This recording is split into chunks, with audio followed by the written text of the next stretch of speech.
اچھا کافر کا مطلب کیا ہوتا ہے؟ کافر کا مطلب بہت سارے ہندو بھائی ہمارے غیر مسلم بھائی کافر کا مطلب گالی سمجھتے کہ گالی دے رہے ہیں ہم کو. ارے نہیں بھائی، کوئی گالی نہیں ہے. یہ کافر کا مطلب ڈس بلیور، نہ ماننے والا. مومن کا مطلب ماننے والا، مومن کا اپوزٹ کافر. مومن مطلب بلیور اور کافر مطلب ڈس بلیور. مومن مطلب ماننے والا، وشواس رکھنے والا، آستھا رکھنے والا، اور کافر کا مطلب نہ آستھا رکھنے والا، آستھا نہ رکھنے والا، نہ ماننے والا. یہ کوئی گالی نہیں. لیکن ہاں اگر کوئی کافر ہے، اللہ کو نہیں مانتا ہے، رسول کو نہیں مانتا ہے، قیامت کو نہیں مانتا ہے، اور اسی حالت میں وہ مر جائے گا، تو قرآن کیا کہتا ہے؟ وَمَن يَكْفُرْ بِالْإِيمَانِ فَقَدْ حَبِطَ عَمَلُهُ وَهُوَ فِي الْآخِرَةِ مِنَ الْخَاسِرِينَ. جو ایمان لانے کے بعد کافر ہو جائے گا اور اسی حالت میں مر جائے گا، اس کے سارے اعمال برباد ہو جائیں گے اور وہ آخرت میں خسارہ اٹھانے والوں میں سے ہو جائے گا. تو جیسے شرک بہت بڑا پاپ ہے، ویسے کفر بھی بہت بڑا پاپ ہے. اسی لیے ہم لوگ ایمان لاتے ہیں. سورہ بقرہ کی آخری آیت دیکھیے، آمن الرسول بما انزل الیہ من ربہ والمؤمنون. رسول بھی ایمان لائے اور ایمان والے بھی ایمان لائے. کل آمن باللہ وملائکتہ ورسلہ. اللہ پر بھی ایمان لائے، فرشتوں پر بھی ایمان لائے، رسولوں پر بھی ایمان لائے. لا نفرق بین احد من رسلہ. اور اللہ کے سارے رسولوں پر ایمان لائے، کوئی بھید بھاؤ نہیں کیا، کسی کو مان کر کسی کا انکار نہیں کیا. ہم سارے نبیوں کو ماننے والے، سارے رسولوں کو ماننے والے لوگ ہیں. اگر آپ کسی ایک نبی کا بھی انکار کر دیں گے تو آپ مومن نہیں رہ جائیں گے. ہم سارے نبیوں کے اوپر ایمان رکھتے ہیں میرے پیارے ساتھ. اور آگے بڑھیے. جہنم میں لے کر کے جانے والا ایک اور بہت بڑا گناہ ہے، اللہ کا مذاق اڑانا، رسول کا مذاق اڑانا، دین کا مذاق اڑانا. قُلْ بِاللَّهِ وَآيَاتِهِ وَرَسُولِهِ كُنْتُمْ تَسْتَهْزِئُونَ. اے نبی آپ فرما دیجئے، کیا تم اللہ کا مذاق اڑاتے ہو؟ کیا تم رسول کا مذاق اڑاتے ہو؟ کیا تم اللہ کی آیتوں کا مذاق اڑاتے ہو؟ لا تعتذروا قد کفرتم بعد ایمانکم. تم کوئی بہانہ نہ بناؤ. جب تم نے اللہ کا مذاق اڑایا، جب تم نے رسول کا مذاق اڑایا، جب تم نے قیامت کا مذاق اڑایا، تو تم کافر ہو گئے، تم ایمان سے نکل گئے. اس کا مطلب یہ ہوا کہ دین کا مذاق اڑانا یہ بھی بہت ڈینجرس اور خطرناک چیز. اگر آپ دین کا مذاق اڑاتے ہیں، آج کل جنت کا لوگ مذاق اڑاتے ہیں، جنت کی حوروں کا مذاق اڑاتے ہیں، جہنم کا مذاق اڑاتے ہیں. دین کا مذاق اڑانا بھی میرے پیارے ساتھیوں بہت بھاری پڑ سکتا ہے.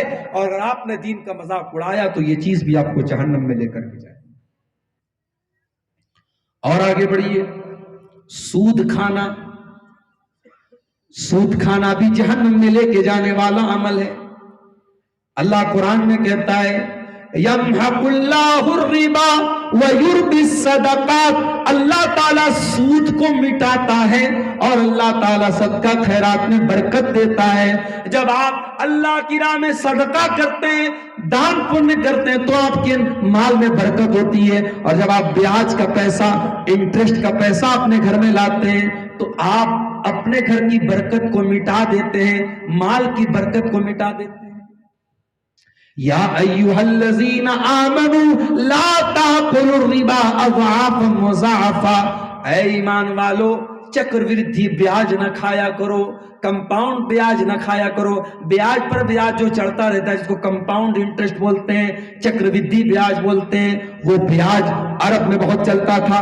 اللہ نے اس سے بھی منع کیا اور عام بیاج سے بھی منع کیا. ہر طریقے کا بیاج کا. مولوی صاحب، فائننس پر موبائل لینا کیسا ہے؟ فائننس پر کار لینا کیسا ہے؟ کان کھول کے سن لیجئے، جائز نہیں ہے. مولوی صاحب ہم تو بالکل سمے سے ای ایم آئی بھر دیں گے، ایک دن بھی لیٹ نہیں کریں گے. آپ لیٹ نہیں کریں گے ٹھیک ہے، ہم مان لیتے ہیں، حالانکہ ایسا ہوتا نہیں ہے. کسی نہ کسی مہینے ای ایم آئی لیٹ ہوتی ہے اور کچھ نہ کچھ بیاج کا پیسہ آپ کو دینا پڑتا ہے. اور جب آپ موبائل فائننس پر لیتے ہیں تو آپ بینک کے تھرو لیتے ہیں، بجاج فائنانس کے تھرو لیتے ہیں، کریڈٹ کارڈ کے ذریعے لیتے ہیں، وہ بھی بینک کے ذریعے ہی ہوتا ہے، اور آپ بینک کے ساتھ ایک کانٹریکٹ کرتے ہیں کہ میں یہ موبائل 12,000 کا ہے، میں اس کو 13,000 میں لے رہا ہوں، ہر مہینے اتنی ای ایم آئی دوں گا، اگر مہینے کی پہلی تاریخ کو میں ای ایم آئی جمع نہیں کر پایا تو ڈیلی کا 500 روپیہ پینالٹی لگے گی۔ یہ جو ڈیلی 500 روپے جو پینالٹی لگ رہی ہے یہی بیاج ہے۔ میرے پیارے ساتھیوں، ایسا کوئی سودا کرنا، ایسا کوئی ٹرانزیکشن کرنا جس میں سود اور بیاج شامل ہو وہ حرام ہے۔ اللہ کے نبی فرماتے ہیں لعن اللہ آکل الربا وموکلہ وکاتبہ وشاہدی، سود کھانے والے پر بھی اللہ کی لعنت، سود کھلانے والے پر بھی اللہ کی لعنت، سود لکھنے والے پر بھی اللہ کی لعنت، سود کی گواہی دینے والے پر بھی اللہ کی لعنت۔ اور آپ نے فرمایا وہم سوا، سب برابر ہیں، سب برابر ہیں، کھانے والا، کھلانے والا، لکھنے والا سب برابر ہیں، لہذا سود کی ہر شکل حرام ہے میرے پیارے ساتھی۔ اور آگے بڑھیے، جہنم میں لے کر کے جانے والا ایک اور بہت بڑا گناہ زنا کرنا، شرمگاہ کا غلط استعمال کرنا۔ وَلَا تَقْرَبُوا الزِّنَا، اے میرے بندو تم زنا کے قریب بھی نہ جانا، إِنَّهُ كَانَ فَاحِشَةً وَسَاءَ سَبِيلًا، یہ بہت برا کام ہے، بہت گندا راستہ ہے، تم زنا کے قریب بھی نہ جانا۔ اللہ کے نبی فرماتے ہیں العینان زناہما النظر، آنکھوں کا زنا غلط چیزوں کو دیکھنا ہے۔ او انسٹاگرام کی ریل پر ننگی ویڈیوز دیکھنے والوں، او فیس بک کے اوپر بےہودہ ویڈیوز دیکھنے والوں، وہ دن رات ادھورے کپڑے پہن کر کے ننگی عورتوں کے مجرے دیکھنے والوں، تم آنکھوں کا زنا کر رہے ہو۔ والأذنان زناہما الاستماع، اور کانوں کا زنا گندی چیزوں کو سننا ہے۔ واللسان زناہ الکلام، اور زبان کا زنا غلط چیزوں کو زبان سے نکالنا ہے۔ والید زناہ البطش، اور ہاتھ کا زنا غلط چیزوں کو ٹچ کرنا ہے۔ والرجل زناہ الخطا، اور پیروں کا زنا غلط چیزوں کی طرف چل کے جانا ہے۔ والقلب یہوی ویتمنا، اور انسان کے دل میں غلط اچھائیں پیدا ہوتی ہیں۔ والفرج یصدق ذلک او یکذبہ، اور پھر انسان کی شرمگاہ جو ہوتی ہے وہ دل کی یا تو تصدیق کرتی ہے یا انکار کرتی ہے، یا تو انسان غلط کام کر دیتا ہے یا بچ جاتا ہے۔ اس کا مطلب یہ ہوا کہ جو اپنی آنکھوں کی حفاظت نہیں کرے گا، جو کانوں کی حفاظت نہیں کرے گا، جو زبان کی حفاظت نہیں کرے گا، جو ہاتھ اور پیر کی حفاظت نہیں کرے گا، وہ زنا سے اس کا بچنا بہت مشکل ہے میرے پیارے ساتھی۔ زنا حرام ہے، جہنم میں لے کے جانے والا ہے۔ اللہ کے نبی کو ایک مرتبہ خواب میں بہت سارے عذاب کا منظر دکھایا گیا، آپ نے خواب میں دیکھا، اور یہ بات بھی یاد رکھو کہ اللہ کے نبی کا جو خواب ہوتا ہے وہ بھی سچا ہوتا ہے، آپ کو خواب میں ریئل دکھایا جاتا ہے۔ آپ نے خواب میں دیکھا کہ ایک تندور ہے، اور اس تندور میں کچھ مرد و عورت ننگے لٹکے ہوئے، الٹے لٹکے ہوئے، اور جہنم کی آگ کا شعلہ ان کی شرمگاہ کے اندر داخل ہوتا ہے، اور وہ بلبلانے لگتے ہیں، چلانے لگتے ہیں۔ آپ نے پوچھا من ہؤلاء، یہ کون لوگ ہیں؟ فرشتوں نے کہا ہؤلاء الزنات والزوانی، اے اللہ کے نبی یہ زناکار مرد و عورت ہے، یہ زناکار، یہ زنا کرنے والے مرد و عورت ہیں جن کی شرمگاہوں میں جہنم کی آگ کا شعلہ ڈالا جا رہا ہے۔ اللہ اکبر، یہ آگ کا عذاب یا تو قبر میں دیا جا رہا ہے یا جہنم میں دیا جائے گا، جو اللہ کے نبی کو خواب میں دکھایا جا رہا ہے۔ اسی لیے قرآن کہتا ہے وَلَا تَقْرَبُوا الزِّنَا، زنا کے قریب مت جاؤ۔ نبی اکرم سے پوچھا گیا سب سے زیادہ جہنم میں لوگ کیوں جائیں گے؟ آپ نے فرمایا الفم والفرج، زبان کی وجہ سے جائیں گے، شرمگاہ کی وجہ سے جائیں گے۔ اسی لیے اللہ کے نبی نے فرمایا دو چیزوں کی گارنٹی لے لو، میں تمہیں جنت کی گارنٹی دیتا ہوں، ایک اپنی زبان کی گارنٹی لے لو، ایک شرمگاہ کی گارنٹی لے لو۔ اور اسی لیے زنا سے روکنے کے لیے اسلام نے مرد کو حکم دیا قُلْ لِلْمُؤْمِنِينَ يَغُضُّوا مِنْ أَبْصَارِهِمْ، اے مردو اپنی نگاہوں کو نیچی رکھو، وَيَحْفَظُوا فُرُوجَهُمْ، اور اپنی شرمگاہ کی حفاظت کرو. اور عورت کو حکم دیا گیا وَلَا يُبْدِينَ زِينَتَهُنَّ، عورت اپنی خوبصورتی کو غیر مردوں کے سامنے ظاہر نہ کرے. یہاں تک کہ مسجد میں بھی جائے تو خوشبو لگا کر کے نہ جائے. اگر خوشبو لگا کر کے کوئی عورت جاتی ہے، نبی نے فرمایا وہ بدچلن عورت ہے، فاحشہ عورت ہے، زانیہ عورت ہے. میرے پیارے ساتھیوں، اسلام نے عورت کو پردے کا حکم دیا، غیر مرد کے ساتھ تنہائی اختیار کرنے سے منع کیا ہے. جیجا کے ساتھ تنہائی اختیار کرنے سے سالی کو منع کیا ہے. دیور اور جیٹ کے ساتھ تنہائی اختیار کرنے سے بھابھی کو منع کیا ہے. خالہ، ماموں اور تایا کے چچا کے لڑکوں کے ساتھ تنہائی اختیار کرنے سے جوان لڑکی کو منع کیا ہے. یہ تمام تعلیمات اور شکشائیں اسلام نے اسی زنا سے روکنے کے لیے دی. اور آگے بڑھیے، جہنم میں لے کر کے جانے والا ایک اور عمل، یتیم کا مال کھانا. جو بچہ اناتھ ہو جائے، جو بچہ یتیم ہو جائے، جس بچے کا باپ مر جائے، اس کے مال کو ناجائز طریقے سے کھانا. فرمایا ان الذین یاکلون اموال الیتامی ظلما انما یاکلون فی بطونہم نارا. جو یتیم کا مال ناجائز طریقے سے کھا رہے ہیں، وہ اپنے پیٹ میں جہنم کی آگ بھر رہے ہیں، وہ اپنے پیٹ میں جہنم کی آگ بھر رہے ہیں. میرے پیارے بھائیوں، کبھی کسی یتیم کا مال نہ کھانا. ہو سکے تو یتیم کے سر پہ ہاتھ رکھ دینا، ہو سکے تو یتیم کو پال لینا، ہو سکے تو یتیم کا سہارا بن جانا. اللہ کے نبی فرماتے ہیں انا وکافل الیتیم کہاتین، میں اور یتیم کو پالنے والا، میں اور یتیم کی پرورش کرنے والا. آپ نے دونوں انگلیوں سے اشارہ کر کے فرمایا جیسے دونوں انگلیاں ایک دوسرے سے بالکل قریب قریب ہیں. میں اور یتیم سے پالنے والا جنت میں ایک دوسرے کے قریب رہیں گے. تو یتیم کا حق کبھی مت مارنا، یتیم کا حق مارنے والا بھی جہنم کی آگ میں جائے. احسان جتانے والا، کسی کے ساتھ نیکی کرنے کے بعد کبھی احسان نہ جتانا. اللہ کے نبی فرماتے ہیں لا يدخل الجنت المنان والعاق ومدمن الخمر.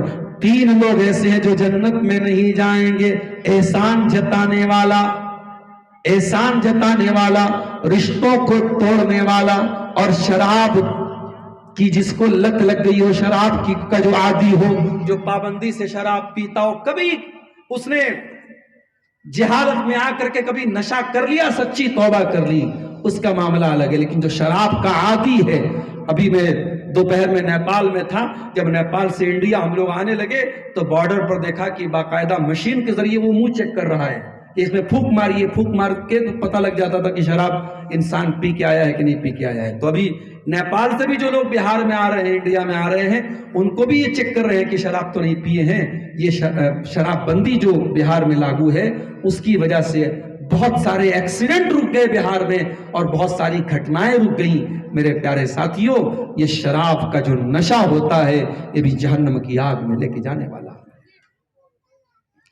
اسی لیے قرآن کہتا ہے یا ایھا الذین آمنوا انما الخمر والمیسر والانصاب والازلام رجس من عمل الشیطان.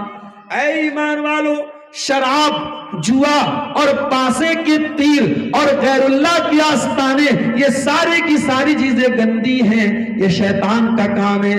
فاجتنبوہ، ان سے بچو، لعلکم تفلحون، تبھی تم کامیاب ہو سکتے ہو. انما یرید الشیطان ان یوقع بینکم العداوۃ والبغضاء فی الخمر والمیسر. شیطان تو یہی چاہتا ہے شراب اور جوا کے ذریعے تم کو آپس میں لڑا دے. آج کتنے جھگڑے ہو رہے ہیں شراب کے نشے کی وجہ سے اور جوئے کی وجہ سے. آج اسی جوئے کے چکر میں آپ کے کتنے نوجوان تباہ ہو گئے، اپنی ماں کے زیوروں کو بیچ دیا، اپنے باپ کا مکان تک گروی رکھ دیا. آج یہ جوا، آن لائن جوا، سٹے بازی کا جوا،